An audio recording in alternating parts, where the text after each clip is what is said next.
watching their work. We have some entertainment from contestants here this weekend. Most of the contestants will be official and unofficial too.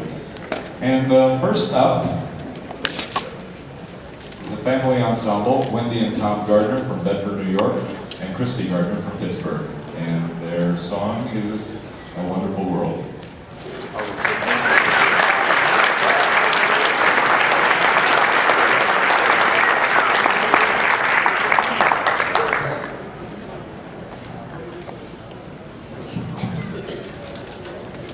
Can you hear me? Yeah, Yes. Can you hear me? Yes. Ladies and gentlemen, good morning. We are Clueless. That's our band name, that's our cause, and you will find that's probably our musical ability as well. Over here, hundreds of trophies that will be handed out in about an hour or so, to many deserving of you out there. We're not going to win any of them. So, as I said, we'll be in the crowd, cheering, clapping, rooting, dreaming, perhaps, but we're not alone, right? There's others of you out there in our position, right? So let's find out who we are. How many of you have never been a contestant on Jeopardy? See, it's so much better when we ask it that way, right? It just feels like there's hundreds of you who have done this. How many of you, in the old days, when we'd go outside and look at the rankings to see where we stood, when they were posted, how many of you started at the far right? How many of you started at the far right and never worked left? You're my people. You're my people. So I'm Tom. My band name is Totally, as in totally clueless. Last year I came in 518th. That was quite an improvement. The year before I came in 542nd. All I dream about is cracking the top 500. Is my cause. On the piano, my wife Wendy. Wendy's band name is Sort of Clueless. It was a bittersweet time for me because it was a year ago that Wendy left me. It was a very traumatic event. Could I have a little bit more sympathy? It was a year ago that Wendy left me. Yes, last year she finished in 492nd place. It was very, very discouraging. I'm still getting over it. And this is our daughter, Kristy. Kristy's band name is Clued In. All right, Kristy last year went all the way to 391st. But she's a computer scientist at Carnegie Mellon, so it all makes sense. All right, so as I said, this is all about my quest, I guess, at this point for the top 500. That's what we're all about. Because if let's just make sure this works. Loud enough in the back? Can you hear me? All right, good. Because if we made the top 500, well.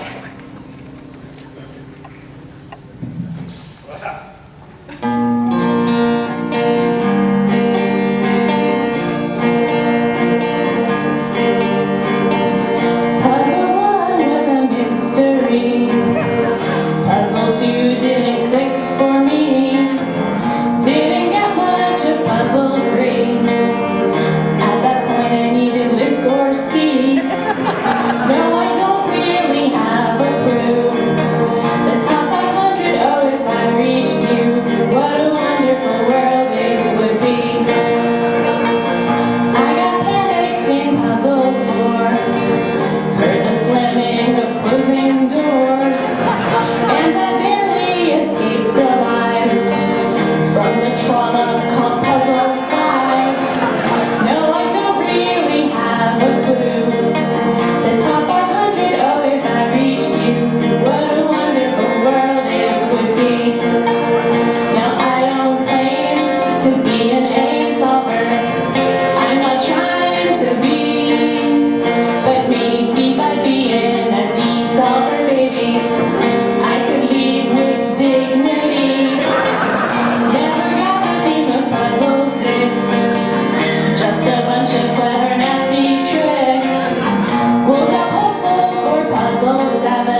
All right, our next performer is written for The Onion, Playboy, and McSweeney's. You can follow him on Twitter at Ben Bass Beyond. Please welcome Ben Bass.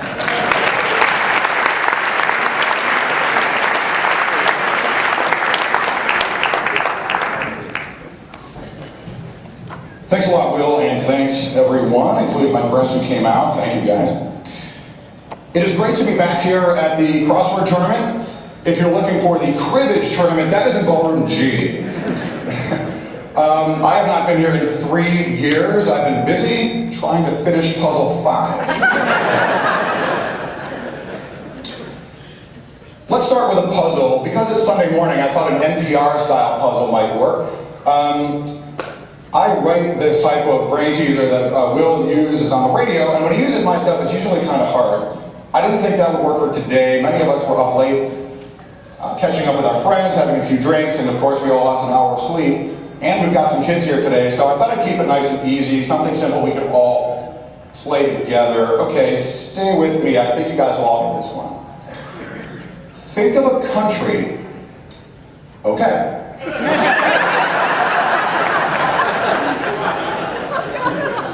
There is more than one correct answer. Check each other's work. Sir, I'm afraid New Jersey is not a country, notwithstanding its fascist dictator.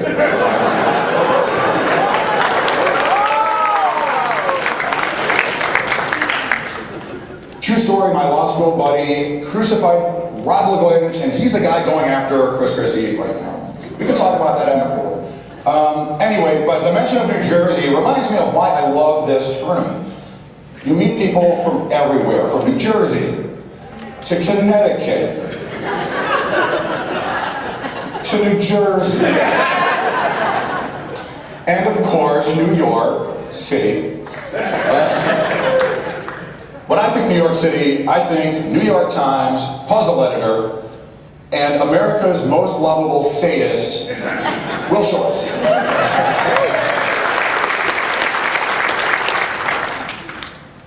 Will founded this tournament in, I believe, 1978. He hadn't gotten enough of a thrill from torturing people in print, so this way he could look at them while they suffered. He's been running the tournament since then, as it's grown into a huge success. It's his pride and joy. It's his crowning achievement. I think it's also his bar mitzvah.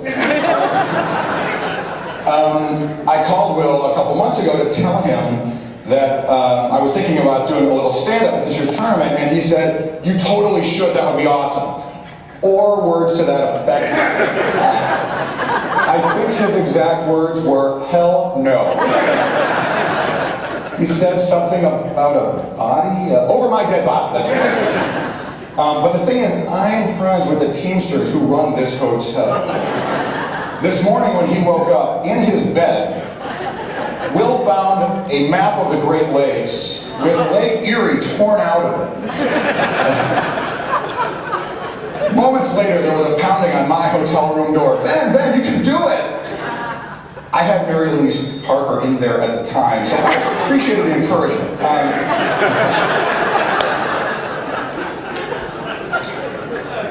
After she left, Will and I got some breakfast together, and he goes, "Ben, I think you can do a little better than Mary Louise Parker."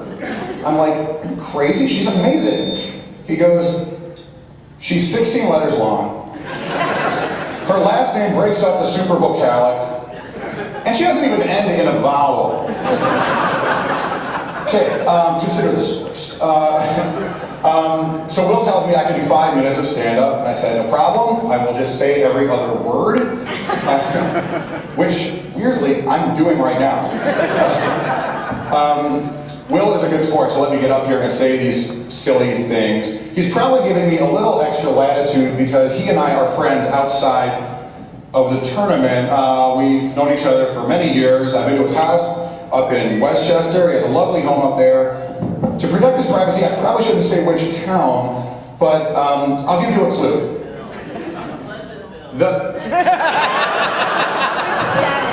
The name of the town rhymes with the title of a popular movie. The movie Pleasantville. If you've never been to Westchester County, it's a scenic part of New York State, famous for its ethnic diversity.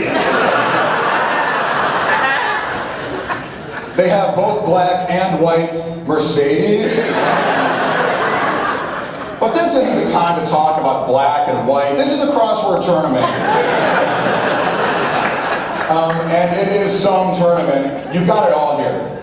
The best crossword writers in the world. The fastest crossword solvers on the planet. And hundreds of just smart, likable people, and me, all of whom love crosswords. And you can tell by the many crosswords that are littering the entire hotel. I was hustling through the lobby yesterday, and there was a pile right on the reception desk, a pile of crosswords turned out to be from yesterday's New York Times. It was, of course, a Saturday New York Times crossword, known to be very tough. Now, I was late to meet some friends for lunch, so I didn't have time to work on the puzzle, so I just punched myself in the face.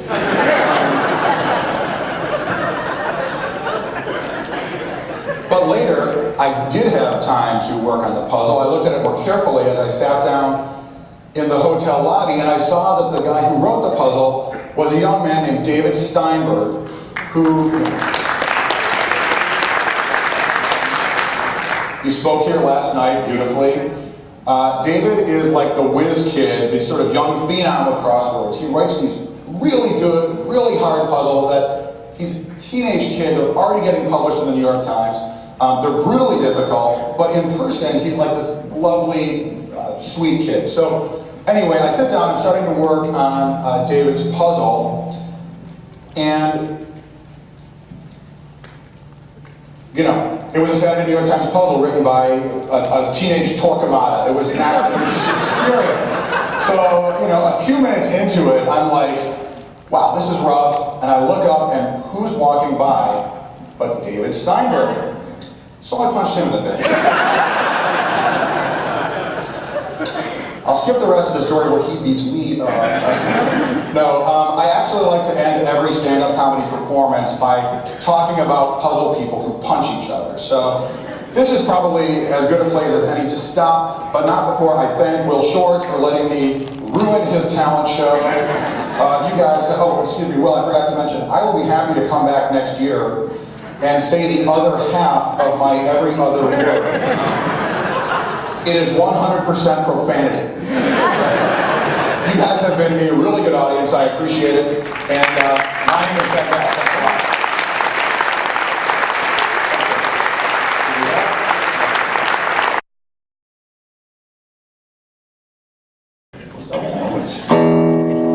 This is a song about being a monkey.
I had a camp in the Everglades. I'm an airboat guy until the federal government eminent domain my little Everglades camp. And I was sitting on a porch on a Tuesday in the middle of 40 square miles, just me and my airboat. And it was right side up. I walked out of there last year, actually 18 months ago, 24 miles.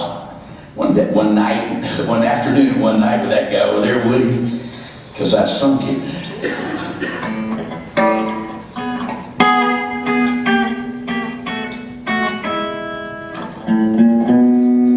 I was thinking,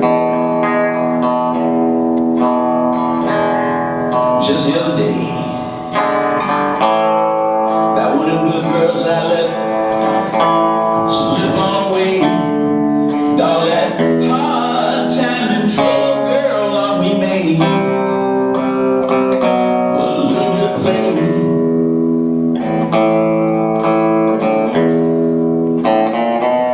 So now I'm wondering, doing a little pondering,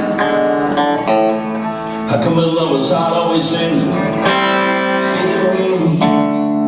Is it me now, baby, or did more consequences get away?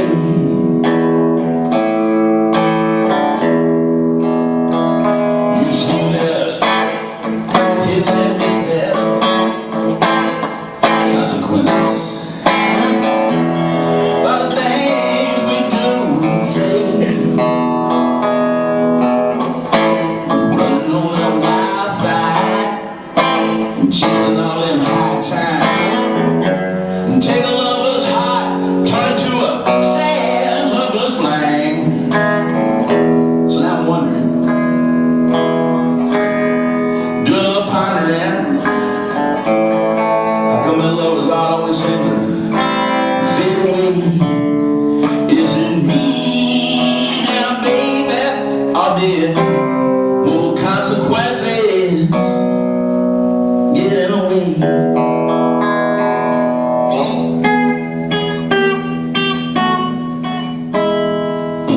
Show is good while it's going on.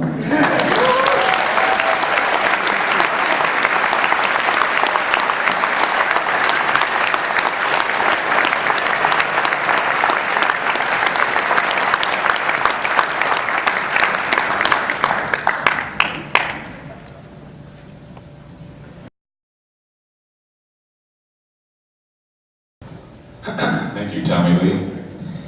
Our next performers are Mike Dockins, who's a competitor from Hammondsport, New York, and Kristian, who's an official and crossword constructor from Alianta, New York, and they're singing a song about New York.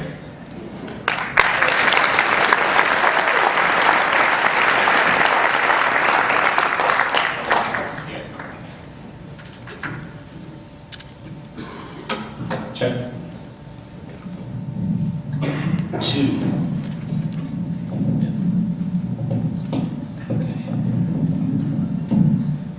This is Simon and Garfunkel.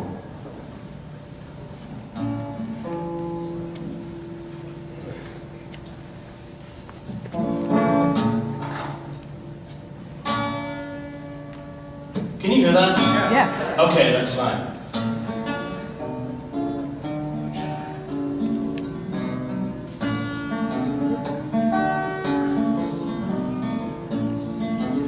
Slow down, you move too fast.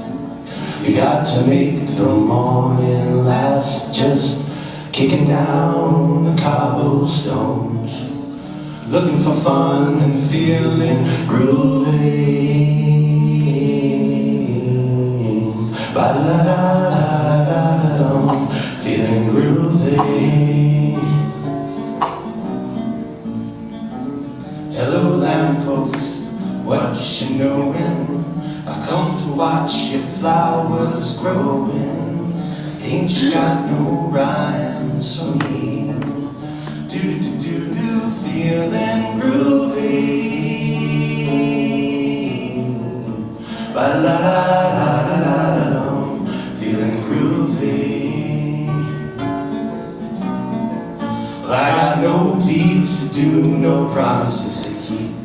I'm dappled and drowsy and ready to sleep. Let the morning time drop all its pebbles on me. Life, I love you, all is ruby. La la la.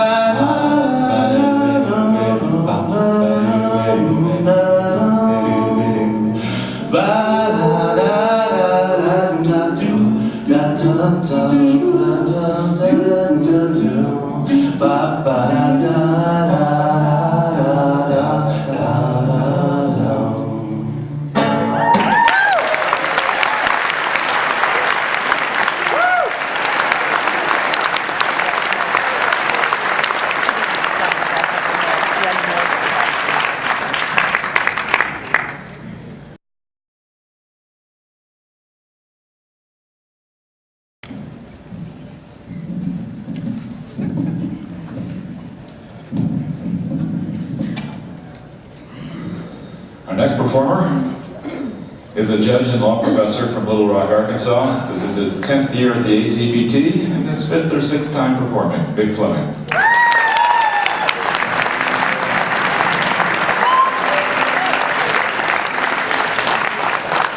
Thank you, everybody. First of all, I want to thank all of you who've gone out of your way to say nice things about the puzzle I had in the Times a couple of weeks ago.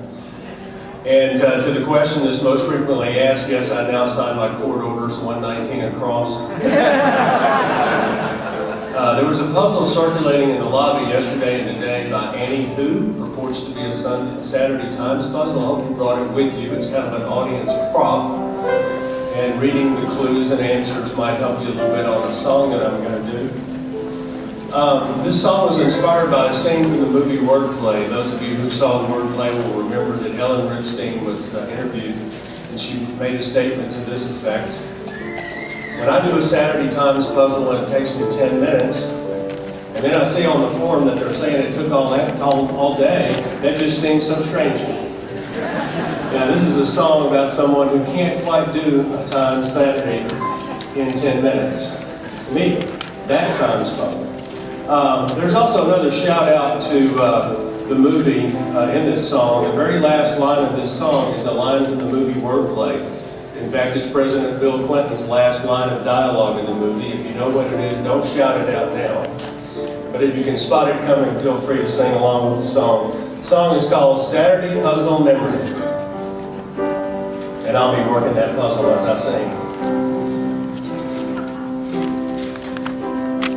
Midnight, and I finally discover that my answer to 10 down, well, it just wouldn't do.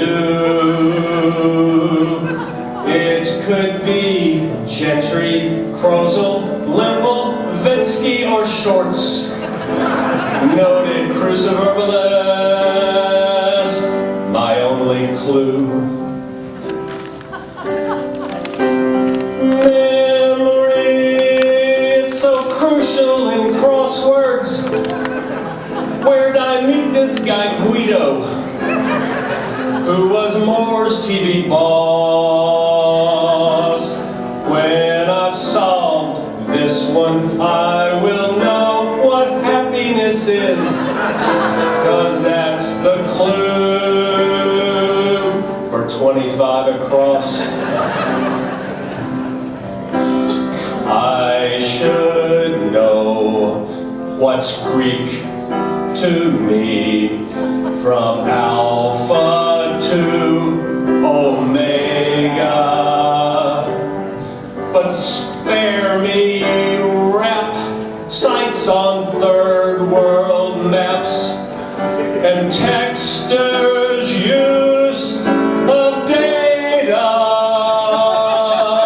OMG daylight, and I'm stuck in a corner of Saturday's puzzle. Hear my cries of chagrin. What's so cute with this clue that's worded half a cocktail? Give me a break. That's gotta be gin.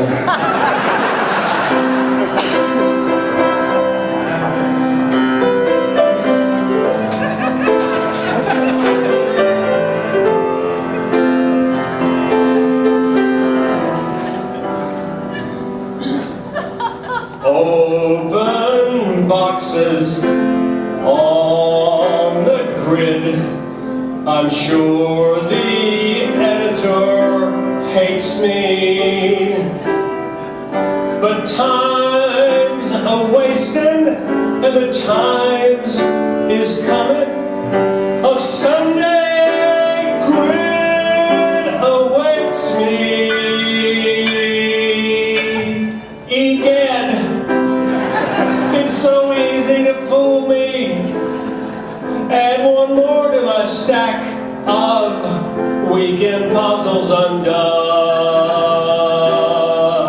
Come Monday, we will understand what happiness is.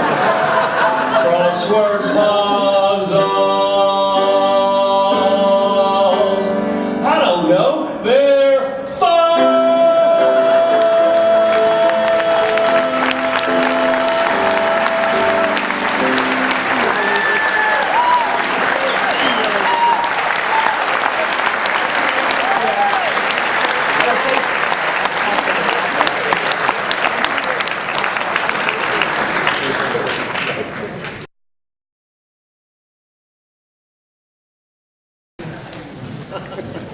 Thank you, Vic.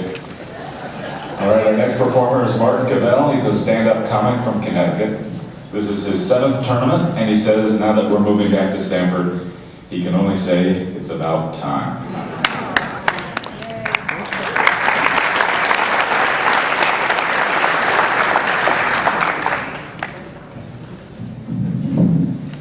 Well, here we are again. We keep coming back. Why? Because we are the solvers, the few, the proud, the obsessive compulsive, the way too much caffeinated. Now, I mean, even my family and friends, they have trouble understanding my addiction to this. I was hoping to take my wife along with me this trip, so I could show her what it's all about, but she had to cancel because of health concerns. Not hers, everyone else's. As she explained it to me, she said, honey, when I look at you working on a puzzle hour after hour after week, there are times I can barely resist taking a kitchen knife and carving you up into little pieces. If I have to spend a weekend with 600 people who are screwed up in the same way that you are, that hotel is going to have to get rid of about 100 corpses. Well, what can you say to that, except, you know, if you made it 200, I could actually win this thing.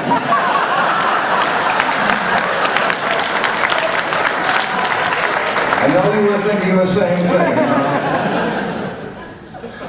Yeah, I make a lot of jokes about my wife, never to her face. Actually, I did once. It was, shortly before our wedding, and her family, of course, was paying for everything, and her father was going crazy. That is a great custom, Bride's family pays for all the food and drinks.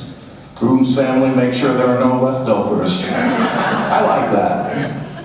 Anyway, she was just complaining about everything the father had to do, like hiring the caterer, the band, the hall, everything. And then I just decided to make a joke. Oh, wow, if I don't show up, he'll be broke for absolutely nothing to show for it. Big mistake.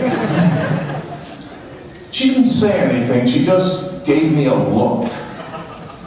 It's hard to describe that look. Let's just say she gave it to me 18.5 years ago. Last Tuesday, my blood just started to recirculate. I don't know, but marriage is in the news now. Gay marriage is sweeping the nation. Most states it'll be legal in all states in a few years.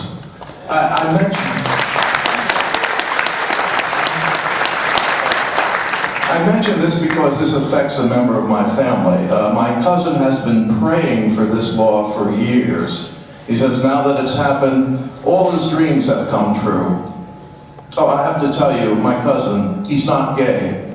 He's a divorce lawyer. See, gay people, you're happy now. But soon enough, you're going to make my cousin real happy. I guess you could call my cousin bisexual because he looks forward to screwing over both gay and straight couples equally. I don't know. What do you call marriage but the puzzle number 5 that ends in death?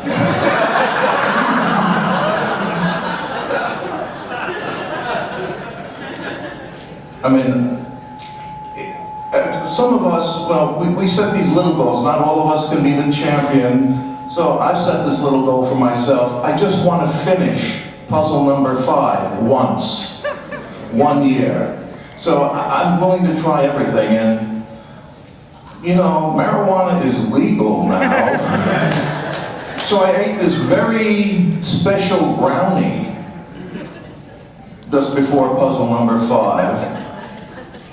Not only did I finish it, I got it all right. In the alternate universe I had just created, where drinking fountains spew out 20-year-old scotch, you get to audit the IRS, and during puzzle number 5 you say, if you pull out the will, it's too hard. He says, oh, let me help you with that. Yeah, what else was I doing? I guess I was born to be my fate was sealed in becoming a crossword addict. In college I was a history major. What else you gonna do with it? Your basic 4-year training course in Trivial Pursuit. But you know, I'm really happy. I'm a native of Stamford, Connecticut. And wow, look at how you came from there. You're impressed. And I'm really happy it's moving back. Listen, I know all the good places to go. I'm going to take everyone on a bar crawl our first night there. It's part of my master plan. You see, there's no way I'm going to get good enough at this to be a champion. So my alternate plan is to drag everyone down to my level. All right. Look, I'd like to thank you. I guess I can sum up my philosophy on crosswords and marriage by saying I approach this the same way I make love. Well, that's all I have. Thank you very much, everybody.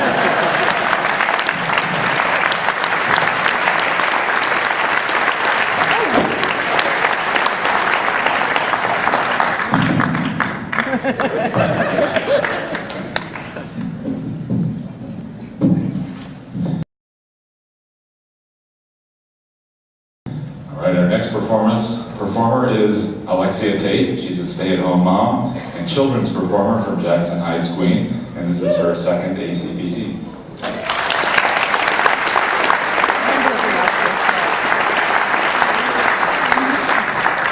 Hello.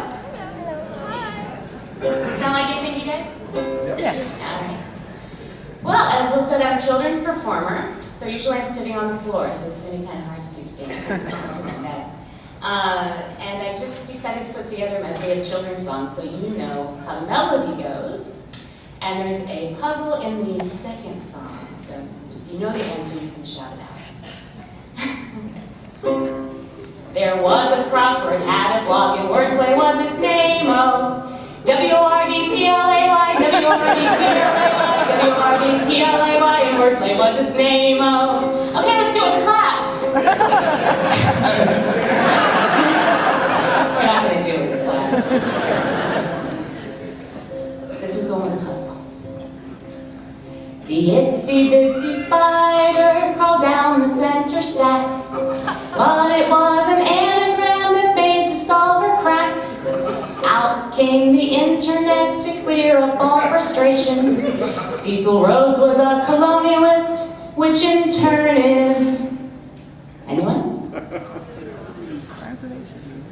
Colonialist, turn, oscillation. Really surprised. No, I did have to look that one up. Mixed it up, May 2012, by the way. I'm just at May 2012 right now. All right, I got one more for you. And this one, the letter order might seem a little foreign to you, but just listen closely, you'll be familiar with some of these words. A-O-N-E-E-L-A-L, E-S-A-U-U-R-A-L, I-O-N-A-E-L-O-N, I-N-R-I-I-R-A-E, E-N-O-S-O-N-U-S, E-I-R-E, E-T-A-L. Thank you very much.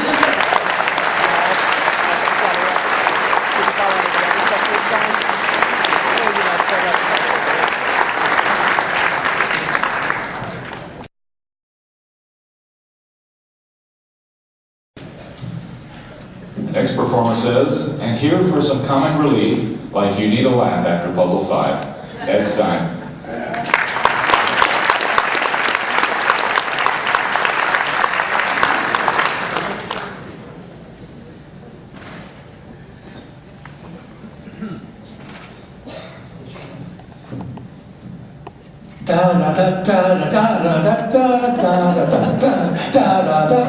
Some introduction like that. I'm a storyteller in the tradition of Myron Cohen, if you remember him from Ed Sullivan days. Who's Ed Sullivan? Who's Myron Cohen? Well, I'm going to tell you a couple of stories with a narrative and a place and a time. And one of my favorites takes place in New York in the 1960s. This involves a Rabbi Kushner and his wife and Dr. Ezra Zimmer. Now, how do these characters come together? Well, Rabbi Kushner had a horrendous automobile accident, but good news, he came through it all, and everything was fine except for one thing. His key member did not work anymore. It was not a matter of erectile dysfunction, it was erectile malfunction. But he was going to prevail, and he went to see Dr. Ezra Zimmer, who is the prominent surgeon in such things as penile correction. And so he did all the tests, the CAT scans, the x-rays, and comes the day of reckoning. And so he comes to the doctor's office with his wife. But he says to his wife, please, I want to talk with the doctor by myself, and then I'll involve you later. Do what you have to do. So he went in to see Dr. Ezra Zimmer. The doctor says, Rabbi, I think I can help you out. Ooh, that's good news. I have 3 operations that can take care of you. I'll start with the first one. The first one cost $5,000. But after I'm through with you, you've got 50% chance that everything is going to be all right. That's not so good. That's not good odds. That's like a flip of the coin. Well, don't worry, Rabbi. There is a second operation. And the second operation costs $10,000. Yes, but that will get you 80% correction on your problem. Rabbi said, well, that's better. But that means there's 20% chance of failure. You're right, Rabbi. But I've got good news. For $20,000, I can do the ultimate operation. This will guarantee you 100% correction on your problem. Rabbi says, amazing. You can guarantee it? I guarantee it. 100%. But $20,000, that's a lot of money. Would you wait right here? I've got to go discuss this with my wife. So he goes out into the waiting room. And the doctor is waiting, and he's waiting, and he's waiting. And in comes the rabbi.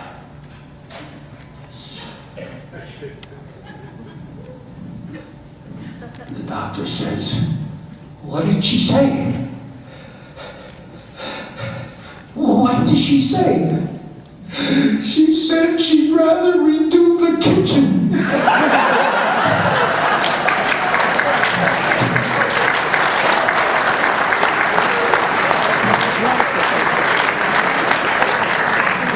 Another story, another one of my favorites, takes place also in New York back in the 1940s.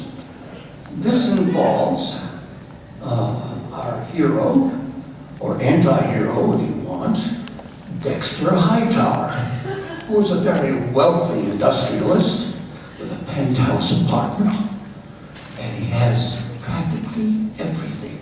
He has savoir faire, not subway fare, and he is one night goes to his lodge for a big dinner. And while all the men are smoking their cigars, he goes to the phone. Now, they don't have phones like this. They have the dial phones. And so he picks up the phone.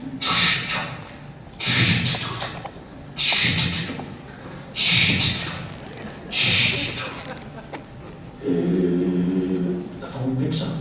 "Hello? Is this the new maid? The new French maid we just hired today?" "Oui, monsieur.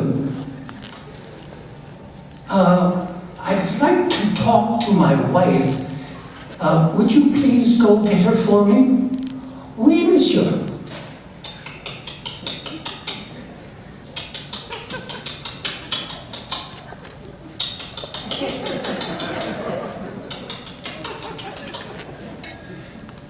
"Monsieur, I'm sorry, she does not want to be disturbed.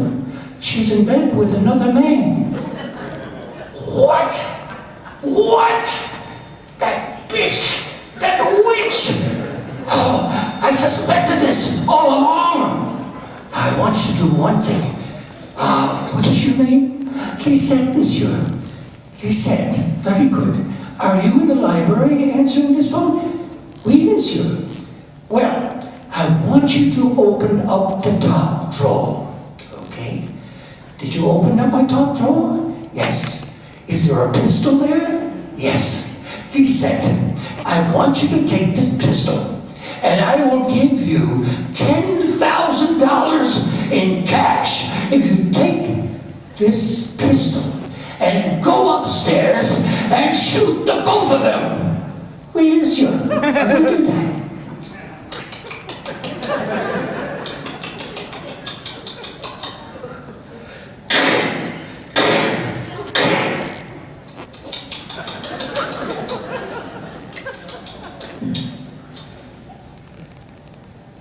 "The deed is done, monsieur." "Very good.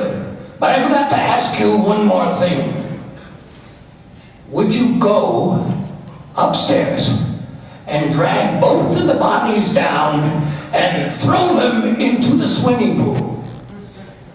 "Monsieur, there's no swimming pool here." "Is this Bigelow 754? Thank you."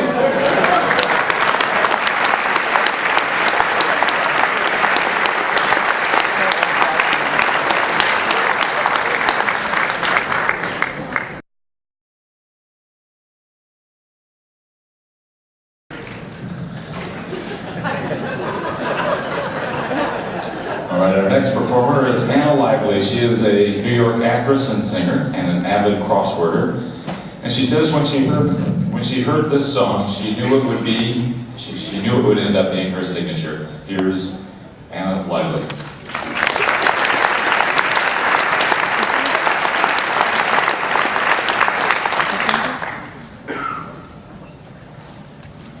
The wonderful John, the piano, please give him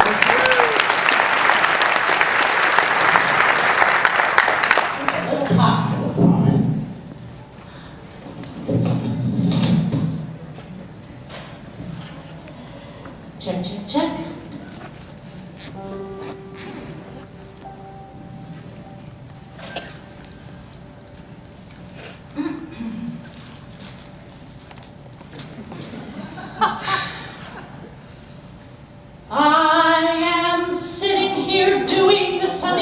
crossword puzzle, somehow the words won't come.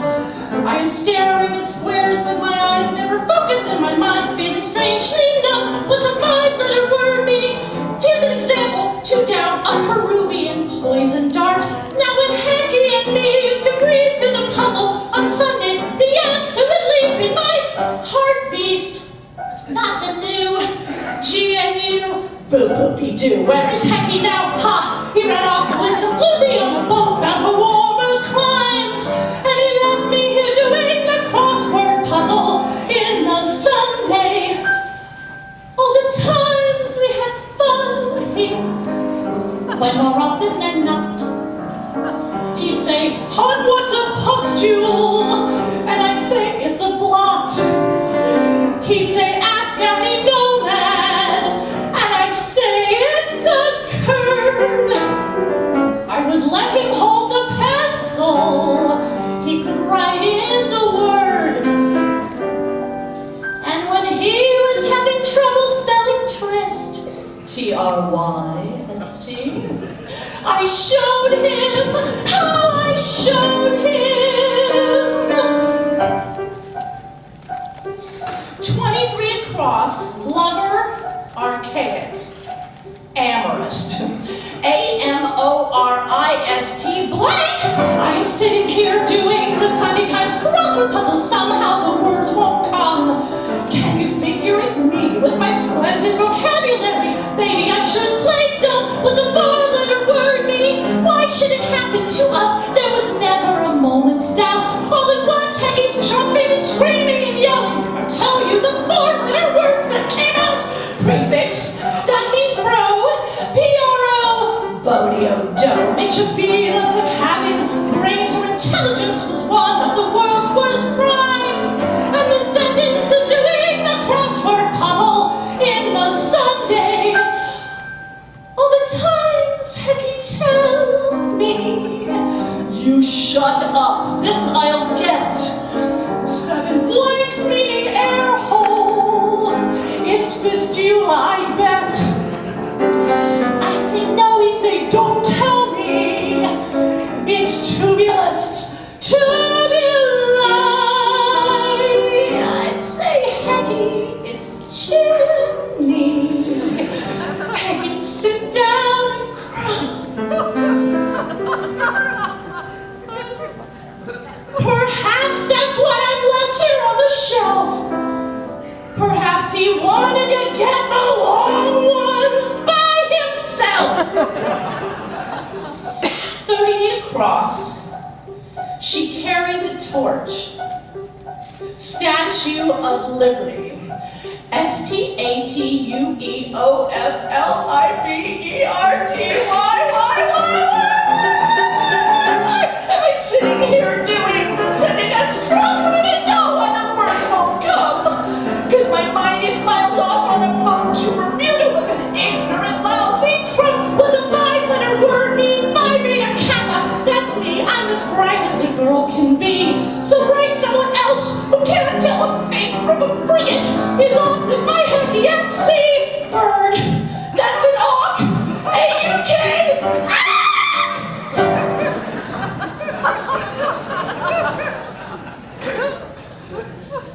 If I weren't so dumb, I'd be spending this Sunday in a church, hearing wedding chimes, and I never remember there was a puzzle in the Sunday Times.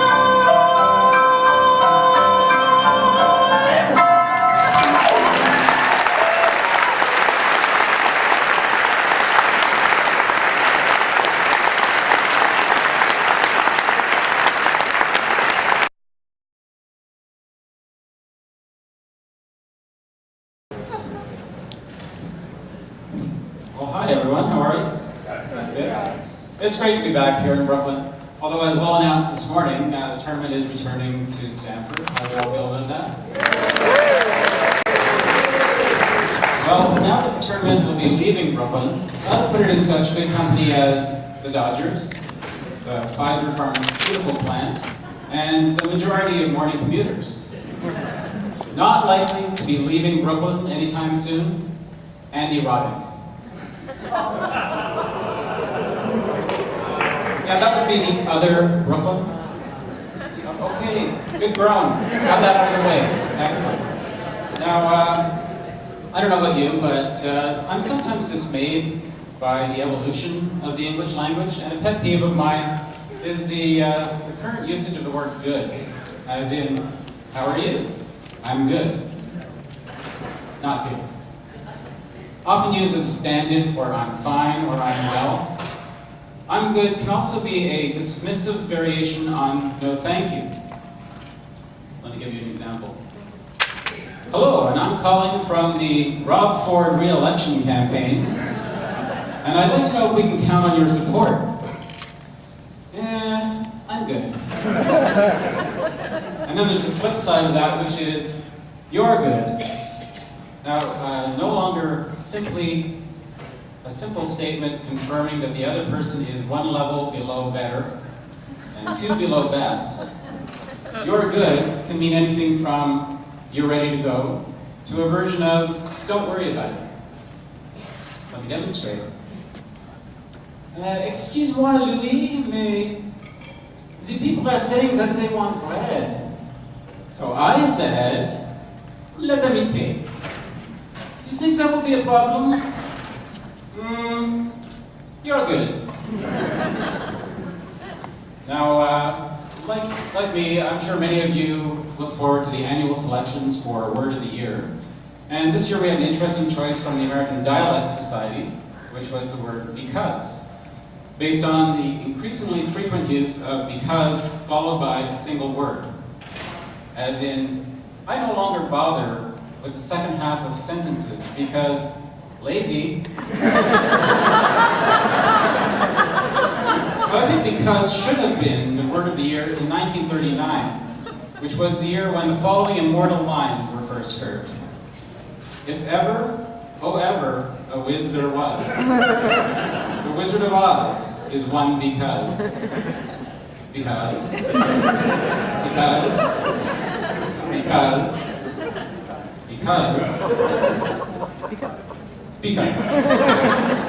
And it just doesn't have the same resolution without that final one, does it? But that brings us to the main event, which is the Oxford Dictionary's Word of the Year. And of course, the choice this year was selfie. And we all know what a selfie is. That's what happens when a smartphone and its owner consummate their relationship. In public.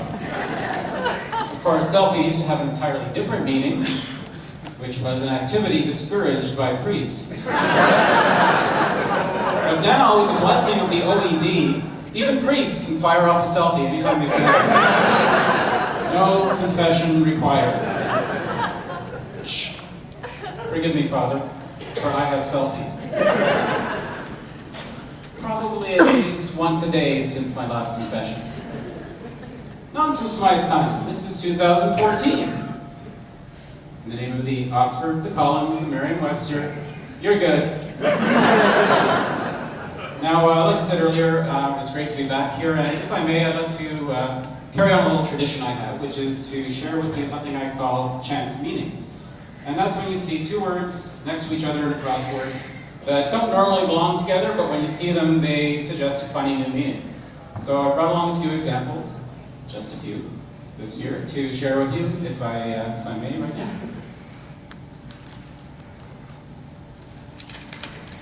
So here we go. Pairs of words and their meaning. Here's the first two. Torsos, a sea. Well, that could be swimming trunks. You get the idea. Next two. Elvis, polio. Margarine that's fit for the king. Hydra, adage. 9 heads are better than 1. Amoeba, jail. A single-cell prison. Bebop, applause. Jazz hands. Sweat hog catnap. Another name for history class. Retro batik. Waxing nostalgic. Row number 2. I collect these, by the way. Free zithers. Where? I want to be one of those. Otik, oboe. An instrument that's played by ear. Serapi estate. Pancho Villa. Evil ovum. Definitely not a good egg. OP, odometer. Your mileage may vary. Cat eraser. That'd be Lewis Carroll. Sousa bunny. A March hare. And finally, Sinai prescription. Take 2 tablets and call me in the morning. Thank you very much.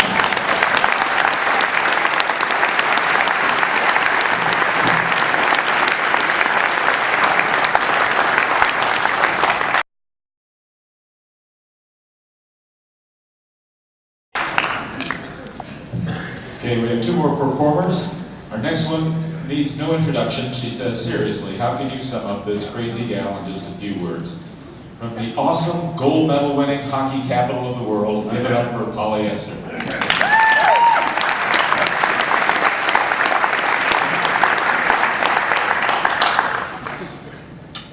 Yeah, that's right. I'm headlining the American Crossword Puzzle Tournament.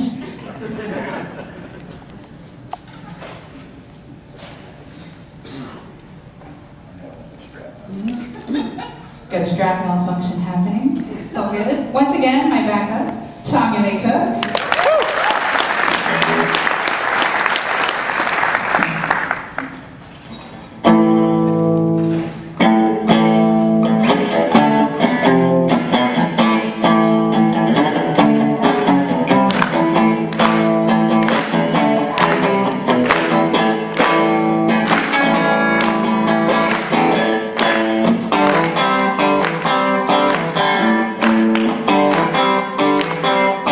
Three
told the hotel earlier we didn't need a dance floor, but we should have had one.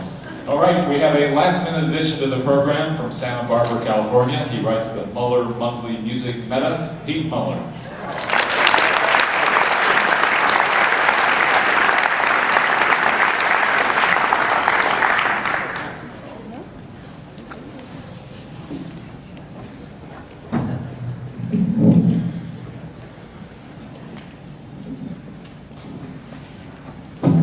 Hi, folks.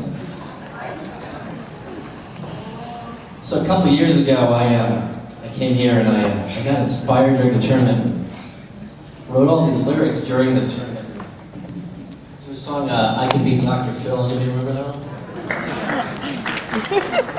Anyway, it was way too much work.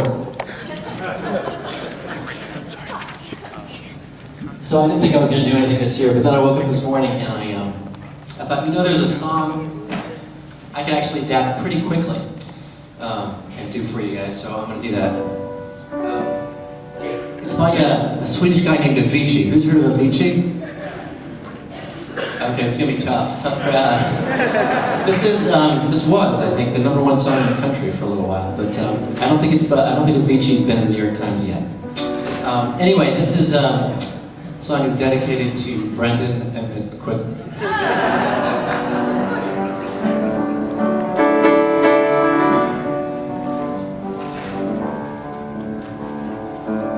Feel my way through the darkness, guided by a beating heart. I can't tell what the hell's going on, and I don't know where to start. They say I'm too young to understand. They say I'm caught up in a dream, but life will pass me by as I try to solve puzzle 5, and that's fine by me. So wake me up when it's all over, when I'm wiser and I'm older.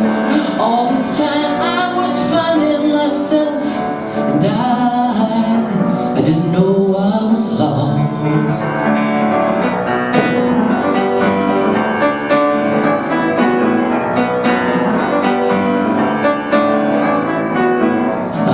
Carrying the weight of the world, but I only have 2 hands. I hope to get to the podium this year, but now I don't have any chance.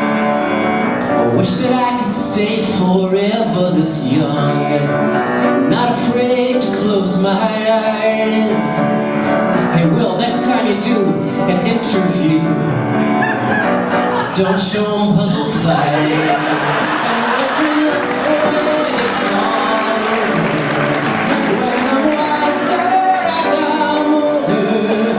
All this time I was finding myself, and I didn't know I was lost. I didn't know I was lost. I didn't know I was lost.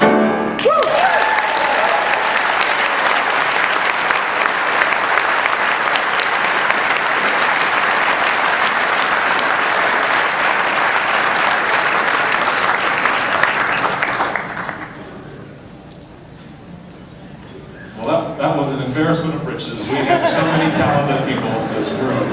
Thank you everyone who performed. Let's have one more round of applause.